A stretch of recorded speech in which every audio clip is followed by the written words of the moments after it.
Hello viewers, Dinajpur সড়ক বিভাগ পুলহাট থেকে খানপুর পর্যন্ত 12 কিলোমিটার সড়কের দুই পাশের অবৈধ স্থাপনা উচ্ছেদ অভিযান শুরু করেছে।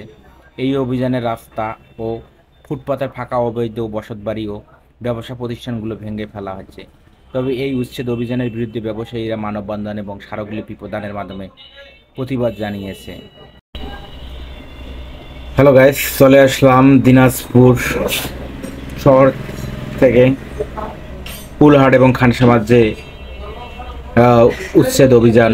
দেখুন, আপনার রাস্তার দুপাশে দেখুন বিল্ডিং, দোকানপাট, ব্যবসা প্রতিষ্ঠান যারা জোর করে এতদিন ভোগ দখল করেছে এবং রাস্তাটি এতই চিকন এবং সরু হয়ে গিয়েছিল যে জনমানবের চলাচলে খুবই অসুবিধা হয়েছিল, যানজট লেগে থাকতো।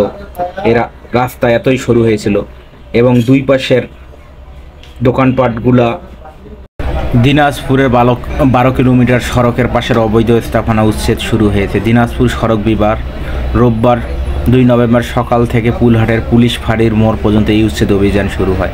অভিযানের নেতৃত্বে ছিলেন সড়ক জনপথ বিভাগের প্রধান কার্যালয়ের উপসচিব স্টেট আইন কর্মকর্তা মোহাম্মদ আশরাফুল হক চৌধুরী। দিনাজপুর সড়ক জনপথ বিভাগের সূত্রে জানা যায়, গত 83 বছর 1942 সালে জমি অধিগ্রহণ করে এবং জনপথ বিভাগ এই অধিগ্রহণকৃত জমি উদ্ধারের আগে 2002 সালে সড়ক বিভাগ গেজেটের আওতায় সবাইকে উচ্ছেদ নোটিশ দিয়েছিল, কিন্তু জটিলতার কারণে সে সময় উচ্ছেদ অভিযান হয়নি। এবার পুনরায় নোটিশ, মাইকিং এবং পত্রিকায় বিজ্ঞপ্তি দিয়ে 30 অক্টোবরের মধ্যে অবৈধ স্থাপনা সরিয়ে নেওয়ার নির্দেশ দেয় সড়ক বিভাগ।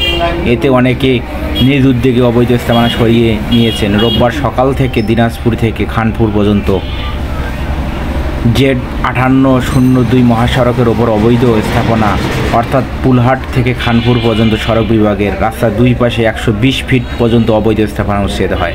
সোমবার 3 নভেম্বর এই অভিযান চলবে। জানা যায়, উচ্ছেদ কার্যক্রমে 2000 মানুষের দোকানপাট, ব্যবসা প্রতিষ্ঠান ভাঙা পড়বে।